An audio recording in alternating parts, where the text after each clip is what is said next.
What's going on, guys? This is Rob, and we are finally here with Gods by Jonathan Hickman, where he, over the course of the next 8 months, is going to be rewriting the entirety of the Marvel cosmic landscape, the cosmic entities, gods, the whole 9 yards. And what this does is this picks up at what's basically a party of sorts, right? Kind of a get together with all these people wearing different masks, and somebody's wearing a mask that makes them look like Spider-Man. And there's these hosts, right? They kind of welcome everybody to this place, right? Welcome users of the craft. You have passed your first trial, the secret words which begat the hidden path. And so now it's just kind of like, enjoy yourselves, right? Be carnal, enjoy your, physical delights. Basically, go find a room and bang if you want to. But that's when we're met by the arrival of a guy named Winn. Now, Winn is a wholly new creation in Marvel Comics, and in the events leading up to Gods and the teasers behind what was going on with it, a lot of people thought it was the return of Clyde Wincham, which would have been dope. Clyde Wincham is the Marquis of Death. Dude's ridiculously OP. But the thing about this is Winn is like a wholly new guy.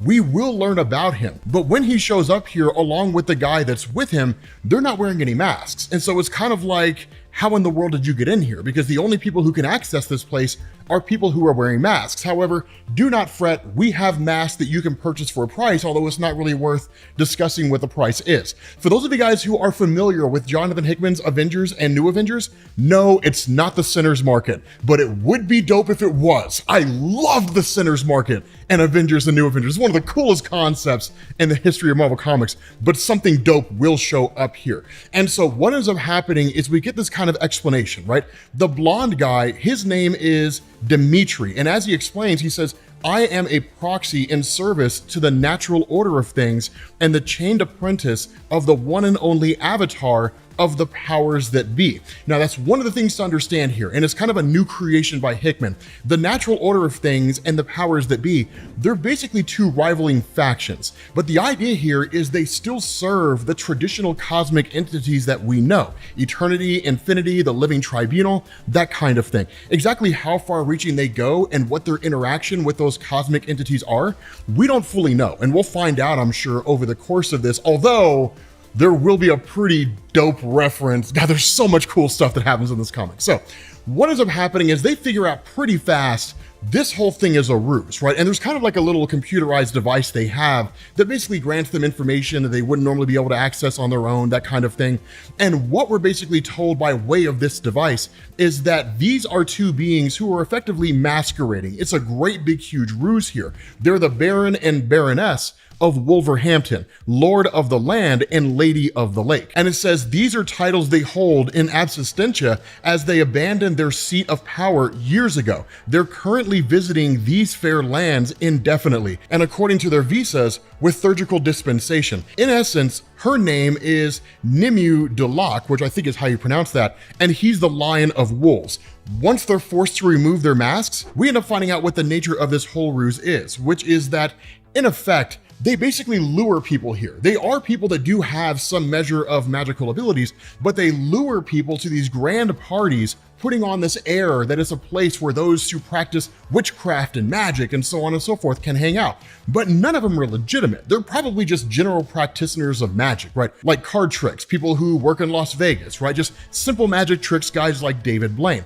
But what they do is when they bring them here, they end up picking basically somebody or a few people and they consume them. They literally eat them. Right now, more or less they eat their bodies, but they also consume their souls. And so the result of this is that they're not supposed to be here, right? And so in essence, like the question that's asked is really like, why is Winn here in the first place? Why would a guy of his level of power be brought to a place where some folks are hoodwinking people and then consuming their flesh and their souls? And he's told it's because there's a demon here that's not supposed to be here. And in fact, it's actually residing in the bathroom. And so once he gets there, he basically faces off against this thing. Now, it is not like the most significant moment ever, but it does go towards establishing him. More so than that, we're told that this demon is chaotic in nature. In effect, it seems to stem from like the Flickering Realms, the land of Chthon, powered by chaos magic. We're not explicitly told that, but the fact that it's chaotic in nature really seems to lend itself towards that. The other part of this is that because of the mannerisms and the way in which Winn talks, a lot of you guys who are DC fans and particularly Vertigo fans will pick up on the fact this guy is very similar to John Constantine, which is not the worst thing. Ultimately, they defeat this demon, and then that's basically it. And then they end up traveling to a bar where Wynn goes in and Dimitri's made to wait outside. This is where we get this really huge kind of like drop in information on what's going on. It's not the huge explosive part, things haven't popped off yet, but it is cool for information. And the reason why is because what we end up finding out here is this guy Wynn is Sir Redwyn, Lord of the Highlands, Root of the World Tree, Salt of the Earth. That he, as far as this woman's records show, is the avatar of the powers that be. Now, the reason why this matters is because this woman's name is Aiko, A-I-K-O, and her and Wynn are lovers. The problem with this is that it's very much a kind of Romeo and Juliet story. Not insofar as like all the romance and they end each other's lives and so on and so forth, or in their own lives or what have you, but in the sense that they are paired with the opposing factions. He is a representative of the powers that be, but she works for the natural order of things. She didn't fully understand what she was getting into when she was brought into, quote unquote, the organization. So that seems to indicate that the natural order of things stretches everywhere from just normal corporations on Earth out to the cosmic entities and so on and so forth. Again, it's very cloak and dagger and very mysterious, but in essence, she's been offered a position that is incredibly high ranking within the top 100, right? Like the last prime of the Centum, which is kind of like their inner circle, if we had to go that route, right? Like the most capable or the highest ranking 100 people. The reality is it's an opportunity she can't turn down. More so than that, the factions of the natural order of things and the powers that be are at war with one another. And she basically says, like, if I decide to take this role, I will officially join their ranks. And in doing so, I will be immortal. Now for Wynn himself, he more or less is immortal. He's lived for 1,000 years.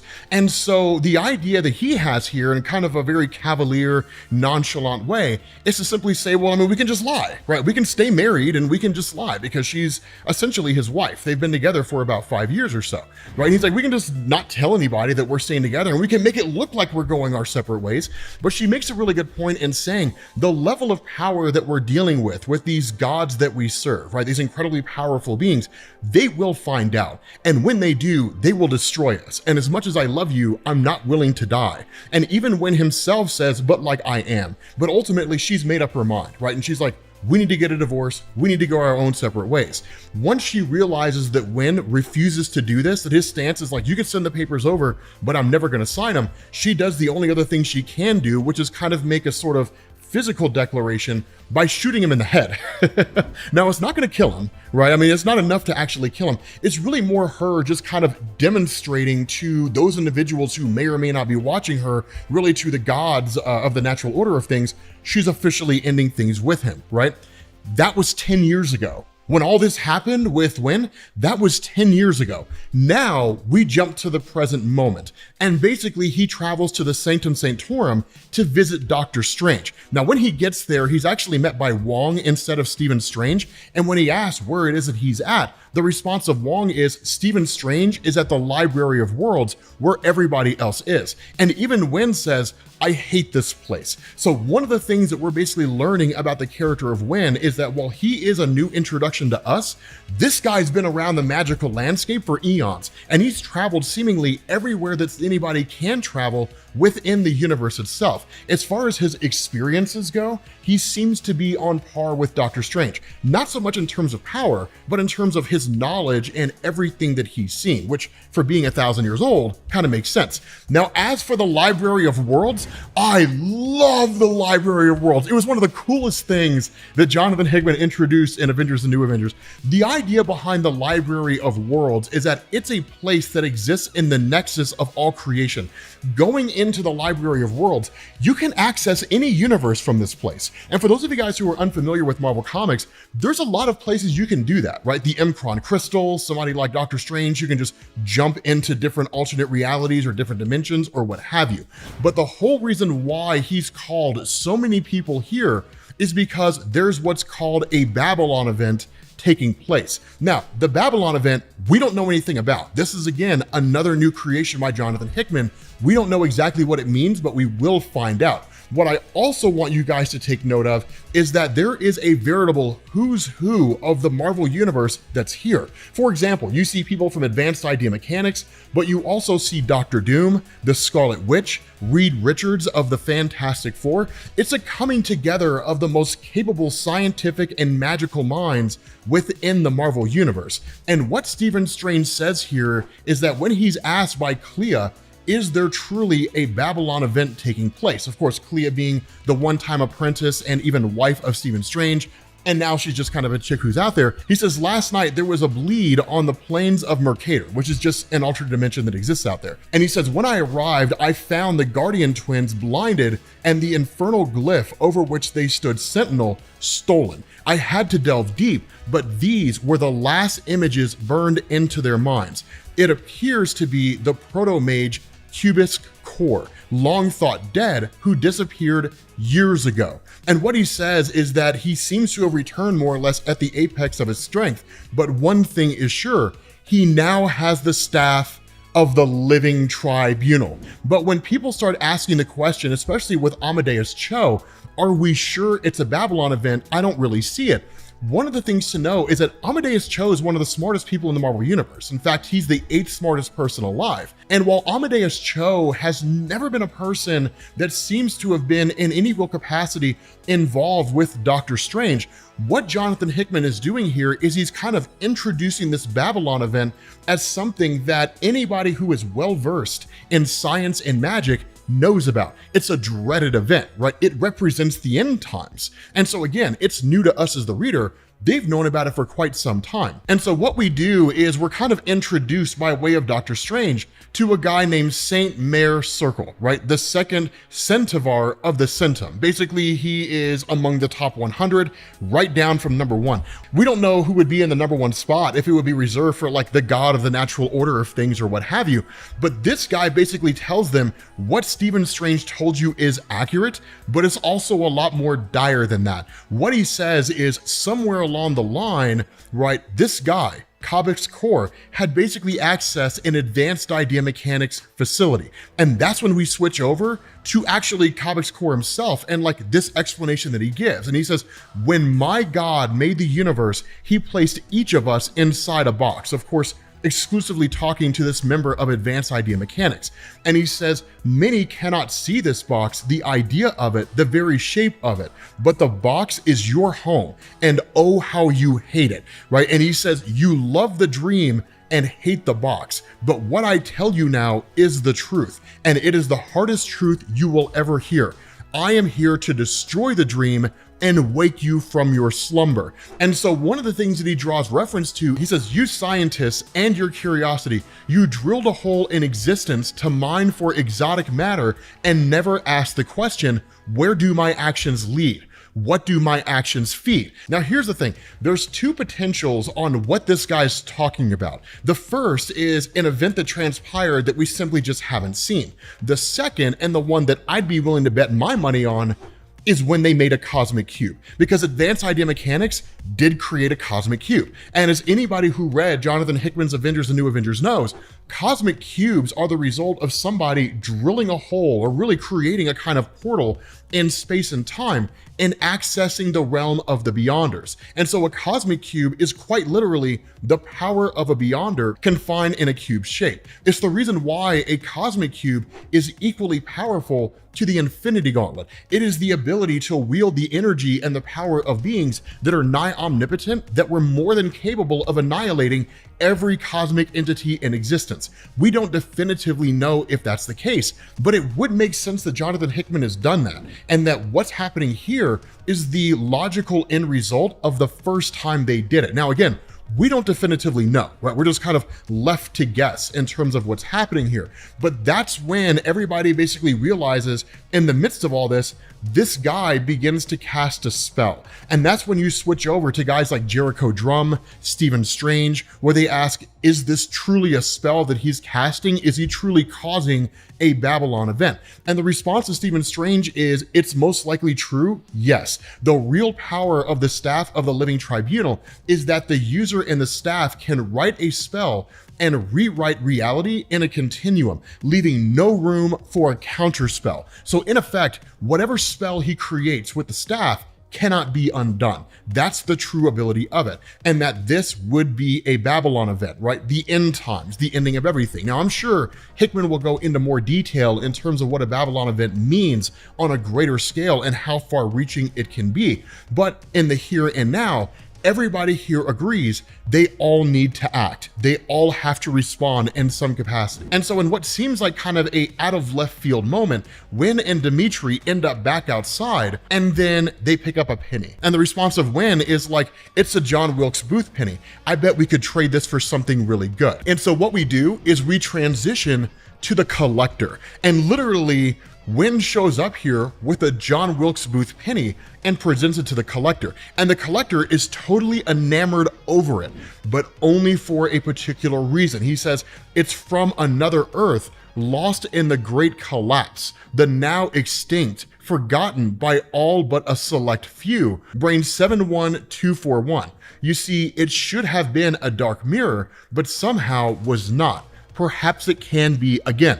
If I'm surmising here, assuming Hickman's not referencing some unseen event, he's referencing the collapse of the multiverse from Avengers and New Avengers, right? Like the ending of everything, because that's one of the things to remember, right? If you read Jonathan Hickman's Avengers and New Avengers, then you read Secret Wars 2015, then you read all the different comics that came in the aftermath of it, with the exception of Black Panther, who used the Time Stone when everything was being rewritten at the very end of Secret Wars. He used the Time Stone to jump back to the past before all of it happened, with the exception of him and maybe like a couple other people, that one guy from the Jessica Jones story who murdered his wife. Almost no one remembers that Secret Wars happened.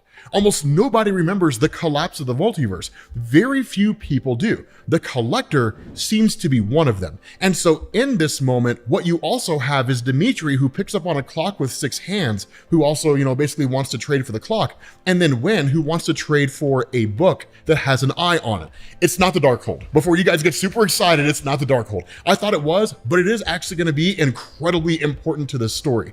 And so at that point, we switch over to what's called the Contemplator's Garden. Now, the Contemplator is a very old character in Marvel Comics, and in fact, he's also one of the Elders of the Universe. But the Contemplator very much fancies himself a kind of Buddhist, right? Almost like a Buddha type character, where he focuses more on inner harmony, right? Yin and yang, that kind of thing. And I know I'm mixing religious and philosophical viewpoints here, but you get the point, right? Kind of finding basically balance within oneself.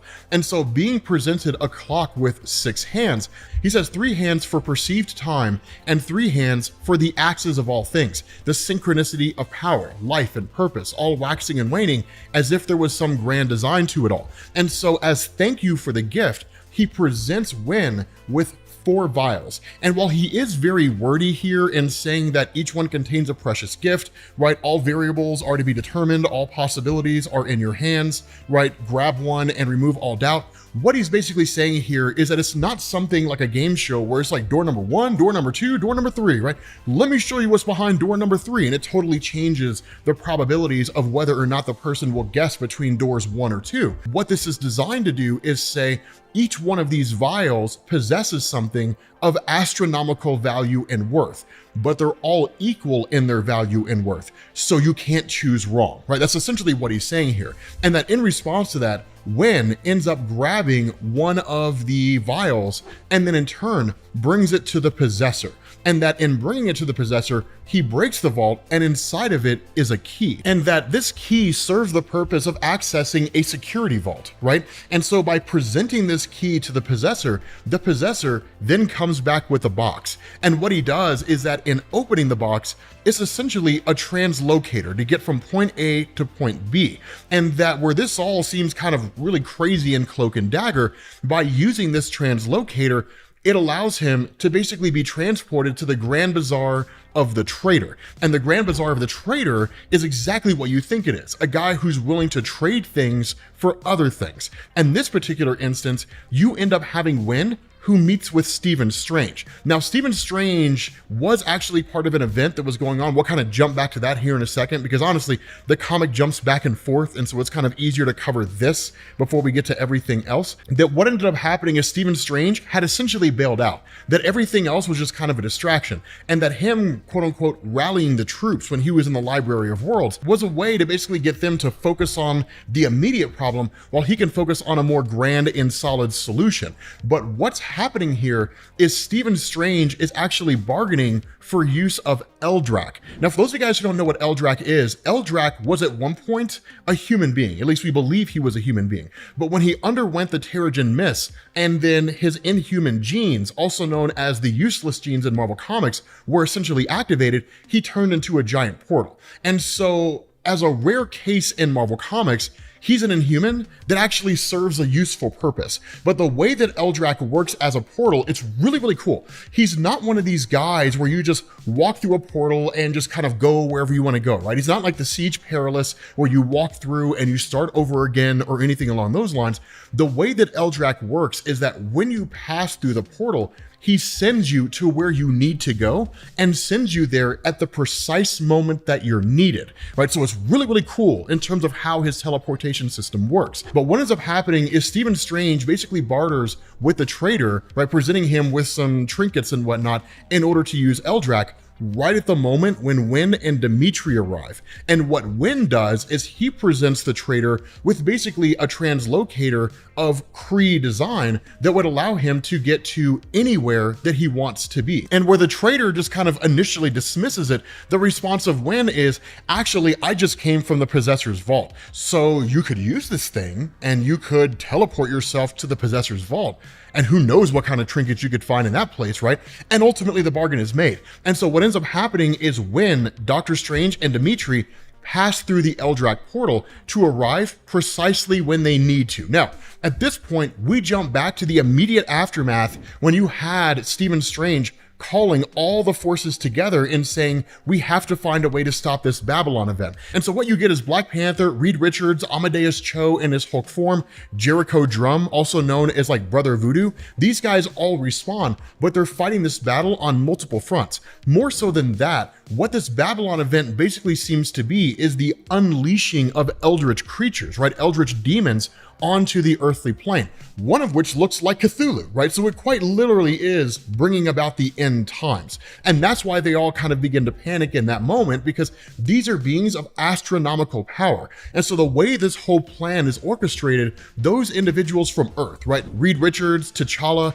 Doctor Doom, Amadeus Cho, that they will basically focus on the Prometheus pit that's feeding the Eldritch gods and shut the pit down. Those individuals who are capable of magic on Earth, so people like Wong and so on and so forth, right, that they would focus on defending the rift against those Babylon creatures that are coming out, those eldritch monsters, and that the Centum, right, the natural order of things, those forces will deal with the Cubics core, right, this guy who's just incredibly powerful.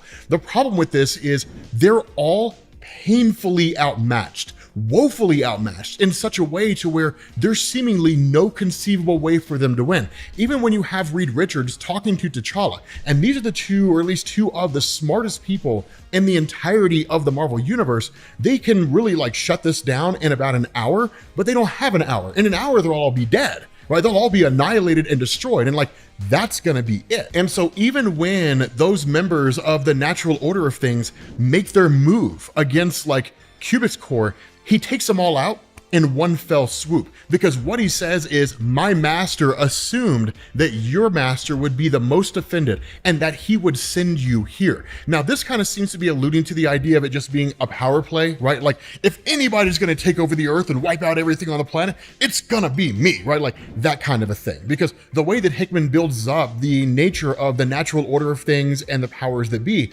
while they are astronomically powerful, they also seem very human and basic in nature. And so he had had basically given Cubics Core this kind of device that would allow him to take out the entirety of the forces of the natural order of things who were at bay. And pretty much all of them but Aiko are eradicated, right? They're all basically destroyed. And so in that moment, that's when Doctor Strange and Dimitri show up here at a moment when it feels like everything is lost. And while Winn is an avatar for the powers that be, right off the bat, we're kind of shown he's not all powerful. It's not like he rolls in here, snaps his fingers, and the day's saved. It's not that level of power, which I think is cool to make him a guy that's like comparable to Stephen Strange, but not like the Fulcrum or the One Above All or the Living Tribunal or something along those lines. And so what he ends up doing is he had basically told Dimitri at a previous point in time that the book that he possessed was a book of astronomical power, and it could not fall into the wrong hands. And so when he's attacked by the eldritch creatures, the book goes flying out of his grasp, right? And then immediately, like, Cubics Core picks it up because Dimitri panics and says, "Winn, God's the book, right? You've dropped the book," and makes a huge fuss out of it. In turn, Cubics Core comes to the realization this book must be something of significance. The guy goes to crack it open, he starts reading it, and then everything ends. Everything just stops, right? Just boom, done. And that's over with. And this guy's defeated, right? Now, here's the way in which it happens. And this is actually one of the coolest things. It's one of the coolest things the way that it's done, right? You have this conversation between Doctor Strange and Winn, where Stephen Strange talks about how he's just too old for this kind of thing, right? He's tired of dealing with this kind of stuff over and over and over again, which really seems to put off this idea that while even though Reed Richards and T'Challa and Amadeus Cho and those guys aren't normally involved with this kind of conflict, this kind of stuff happens all the time. Which, if you ever read Jason Aaron's run on Doctor Strange, you probably already know that, right? I mean, it's mind-boggling the kind of stuff that goes on in the background. But what Winn revealed here is that the book was never an ultra powerful book. It was never astronomically powerful. And even like Stephen Strange says, like, that was very clever using the Bootchub book, right? Because the nature of this book, as it's explained, is that the longer you read it, the more it eats your mind. And once you start, you simply can't break free. And so in effect, when that guy cracked the book open, it started consuming all the knowledge in his head. And basically there was no way for him to keep the portal open. He didn't know how to continue conjuring magic to make sure that he could stay on top. That was essentially it. Now, of course, you end up having the book that's basically taken, right? And that's effectively it, right? Winn just kind of walks away with it. But it is kind of a cool moment because there's this bit of a discussion, right? Where they kind of go back and forth for a moment. And it's one of those things where Stephen Strange says, like, you know, I fight for the light and for causes better than I and for fate based in forever and her sisters, hope and life and so on and so forth. That is who I am. When he says things like that, he's speaking literally, right? Like the cosmic entities, abstract beings that exist out there, he fights on their side. And while Winn calls him out in a very John Constantine kind of way, like, yeah, that's really cool, it's a nice speech and everything, you know, but here's the question, right? Like, are you a good guy or are you a bad guy? And the response to Stephen is, I'm good. And then he asks Winn, are you good or are you evil? And the response of Winn is, who can tell the difference anymore? Like, I've seen it all, right? Like, I've seen everything that's out there, right? And he even looks at this idea of like the powers that be and the natural order of things as just these beings that don't really care about right and wrong, good or evil anymore. They just want to keep waging war against one another. This is basically alluding to the idea that there is a desire to destroy these cosmic beings that are out there, these beings of astronomical power. That seems to be the goal of Winn. Whether or not that will actually happen, I don't fully know, but I am excited to see how it plays out because basically, you know, Aiko runs up on him and she kisses him, says, thanks for saving us, you know, and then that's basically it. But I'm excited to see where this goes, man. But with that being said, guys, we're going to bring this to an end. Let me know what you think down in the comments section about this comic, and I will catch you all later. Peace.